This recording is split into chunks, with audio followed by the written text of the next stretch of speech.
nanay, nakalutang at kumakampay sa bughaw na langit. Taas noo, walang takot. Higit pa siya mataas kaysa sa pinakamataas na puno sa kagubatan. Heto naman ako, si Agilita, isang munting agil lang nagsisimula palang tubuan ng balahibo. Kailan kaya ako magiging katulad ni nanay? Noong sinabi niya na malapit ko na raw itong gawin, ayoko! Natatakot pa ako!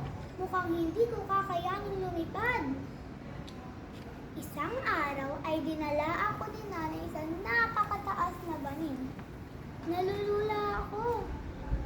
Sabi ni nanay, panahon na para lumipad ako. Pinalakas ni nanay ang loob ko.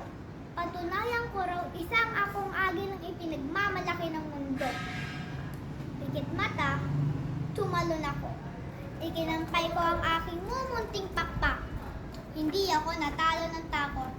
Lalo ko pa ikinampay ang aking mga pakpak hanggang sa naramdaman ko, tumataas ako! Nakalilipad ako! Nay! Lumilipad ako!